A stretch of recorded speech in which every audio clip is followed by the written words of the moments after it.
Hi guys, 18 Dapper here and welcome to this match preview. It's Doncaster Rovers versus Wigan Athletic in League One this Saturday. Let's get the video started.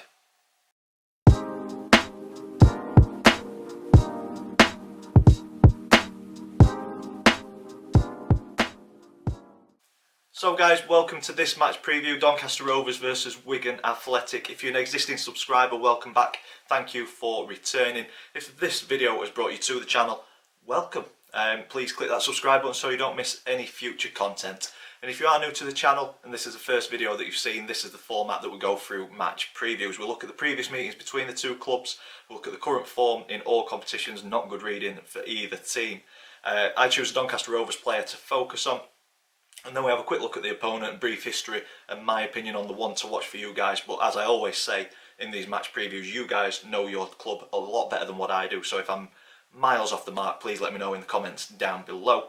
And then me and the family have got a predictions league, so there'll be an update on that towards the end. And then we finish the video off with my score prediction for this fixture. So moving into previous meetings, Donny and Wigan have faced off a total of 36 times in our history. Rovers coming out on top on 11 of those occasions. Wigan edging it with 15 wins out of the 36, and then we've shared the spoils on 10 separate occasions. Looking back at the last 5, we have to go back to 2015 in League One, and it was an away draw 0-0, and then in 2016 a home win 3-1, and that's about as good as it gets for the Rovers, because the last 3 encounters in 2017-18 and then earlier this season have all been defeats, 3-0 and then 2 1-0s in the last 2 meetings. So Wigan definitely got the edge in this fixture. Hopefully that's not an omen coming into Saturday's game, but it could well be, because when we look at the current form, Doncaster is poor, very poor at the minute. 4 defeats and 1 draw in our last 5. Wigan slightly better with 3 defeats and 2 draws. So I believe we're the worst form team and the second worst form team. It's not looking like it's going to be a very entertaining encounter, put it that way. But Wigan, they are another team fighting for survival. We played Bristol Rovers on Easter Monday, and as you can see, that was defeat for us. But Wigan currently sitting 23rd on 35 points, so they're not dead and buried, far from it. Very tight down at the bottom end of the table, as it is at the top as well. But 35 points, 23rd in the table, and that was after a defeat at home to Portsmouth on Easter Monday, 1-0. Wigan without a win in 5, and they'll be looking to capitalise on our poor form to keep their survival hopes alive. And at the minute, confidence is very low on Doncaster Rovers fans, and it could well be a point or a game where you guys can get the point or possibly 3, because our confidence is very low, not just in the fans but across the squad as well. Very strange times at Doncaster, especially after the first half of the season, but hitting us, if you're a Wigan fan, hitting us at a very good time, and a good chance of coming away with something from the Keepmoat on Saturday. And you may have a little bit of a boost or the wind in your sails because the new takeover has happened. Great thing to see for Wigan. From an outsider's perspective, it's never nice seeing any club in financial difficulty where they're at a point where they could go out of existence. So yeah, very happy that Wigan's takeover has gone through, and if you do survive, I think potentially it'll see you become a force to be reckoned with at this level next season. If not, you'll be looking to bounce straight back from League 2 back into League 1 next season. Moving on to the Rovers, already touched on it, a result on Easter Monday, very poor, and it's the one result this season that's probably hit me the hardest. I've backed the team, I've backed Butler for so long, but I thought Bristol Rovers, they were the worst form team in the league.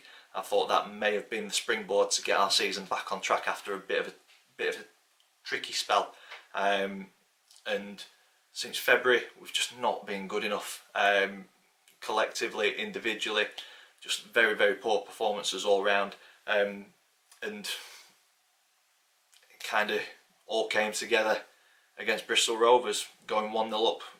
Looked like we were going to be controlling the game, and then we just stopped doing what got us into that position. Let Bristol Rovers back into the game, and there was only going to be one winner from then.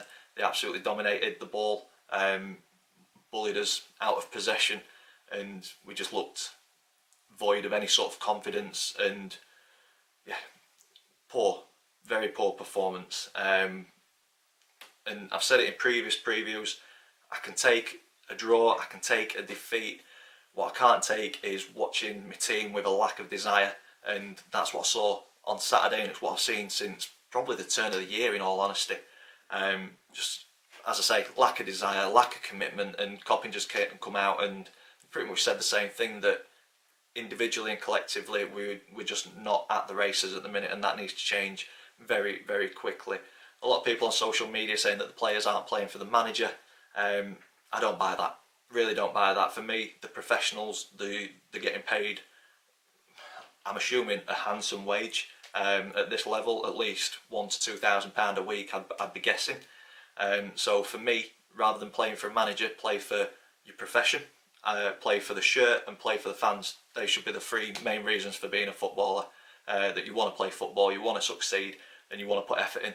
And us as fans are being let down at the minute from the performances from all of the squad, in my opinion. I feel for Andy Butler, who's been thrown in at the deep end. I feel the rot was setting in long before he got appointed. Is it the cheap option? Probably, but I can see him being the manager next season, and in a way, I hope he is. I hope he's given the chance. I hope he brings youth through. I hope we start actually building a squad around Bostock, Tom Anderson, and start actually getting an identity back that is not short-term deals and loans. And I think that hopefully is the direction that we're going. If Butler's at the helm, I'll support it. He's not told the players to go out there and perform in the way that they have over the last couple of weeks, and for me, the accountability should be on them more than Butler at the minute. But I'm sure we will see what happens in the coming weeks. But yeah, for me, the capitulation of our season since February, played 14, we've only won 2, we've drawn 3 and lost 9. We need to turn that around very, very quickly if our season is to be saved. Still an outside chance of getting into the playoffs. Do I think we're going to? No, not unless we see a rapid turn in form, and the potential's there for a rapid turn in form. We've seen it going from a superb start of the season to the form falling off a cliff, so hopefully we can turn it around. But I think it's a lot easier falling out of a winning run than getting yourself out of a losing run. So watch this space. That's all I'm going to say. I think we've got to turn the performances around. Hopefully it's hit home hard with what Coppin just said after the Bristol Rovers game, and hopefully some of the players have looked the Sens in the mirror and questioned their desire and commitment to Doncaster Rovers, and hopefully it turns a corner. But it's got to start on Saturday against Wigan, and who knows, they're fighting for their lives. I think a lot of our players could well be pretty much on the beach. Player focus, I'm moving on to Ellery Balcombe this preview. He got brought back into the squad against Bristol Rovers, and I think it was potentially a good move by Andy Butler to put him back in. You never know the details of a loan deal. Potentially Brentford have got in touch. It's not featured since Andy Butler took over. Potentially Brentford have got in touch and said if he's not getting the game time, it's pointless in being here. We're going to recall him, and we need that backup keeper. So potentially that's a reason why he got put in. But I think he performed well, made a couple of good saves. I think his distribution was decent. Couldn't really do anything about the 2 goals. But yeah, he's a solid keeper. But for me, Louis Jones is our number 1. I think we'll see him a lot more over the next couple of games. But if there is a stipulation in that loan deal that Ellery needs a certain amount of game time, I think we'll see them swapping and changing. But a very capable goalkeeper, and one to look out for the future. I wouldn't mind him coming on a permanent next season. But yeah, a decent game. Unfortunate to concede the 2 goals. Moving on to the opponent, Wigan Athletic, founded in 1932, currently managed by Liam Richardson as an interim basis. Wigan fans, if you're watching, let me know your thoughts on him in the comments down below. Win rate of around 25-26%, so not doing too well, but is that the circumstances around the club, or do you think he's just not capable of getting the points on the board that you guys need to stay up? Let me know in the comments down below.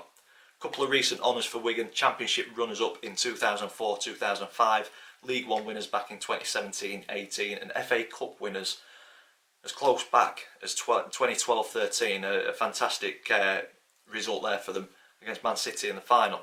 But it just shows how quickly football can change the fortunes of a club. So yeah, they've been up there. They know what it takes to be up there. I think those days will come back for Wigan with the current takeover, or the recent takeover. Moving on to the one to watch for you guys, I have chosen Will Keane, striker brought in from Ipswich at the start of the season, currently on 6 goals and 1 assist. A handy player. Wouldn't mind seeing him in a Rovers shirt. I think he's big, physical, strong, and I think he's shown his abilities in a very tough season for Wigan, getting on score sheet 6 times and 1 assist. But as I said at the start, you guys know your club much better than what I do, so if you know anybody else who's the one to watch for you guys, in the comments down below. But for me, I'm going to be keeping a close eye on Will Keane on Saturday. Moving on to the Predictions League table. If you're new to this, me and the family predict the scoreline for every league game this season. If we get the result spot on, we get 3 points. If we get the outcome of the game but not the result right, we get 1 point. And if we get it completely incorrect, we get no points. And we were all positive as a family on Saturday.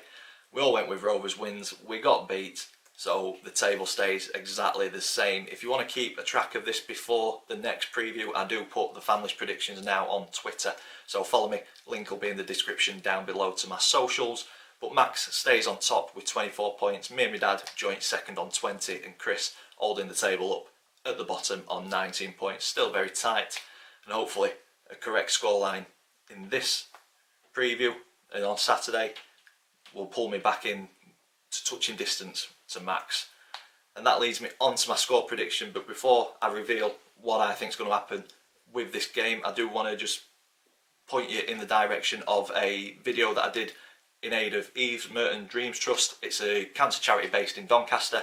I've been selected to play for Doncaster Rovers Legends against Sheffield Wednesday Legends, and a mistimed tweet a while back has put me in a little bit of hot water, so a link to the video will be in the top corner of the screen. Go and check that out, because that is happening before this game on Saturday. So keep a close eye on the Rovers official YouTube page for that, and there'll probably be a video on here as well. But yeah, go and check that video out after this one. So on to my score prediction. I think it's going to be a very, very tight game, evenly contested. Confidence for both teams is going to be pretty low, but we're both fighting for points for very different reasons. We want to kickstart our season to get back into the playoffs. Wigan needing the points for survival. And I'm hoping that the tide turns and we finally get that result that we've been craving for so long. And I'm going with a tight 1-0 win for the Rovers. And the season could well be back on track. Who knows?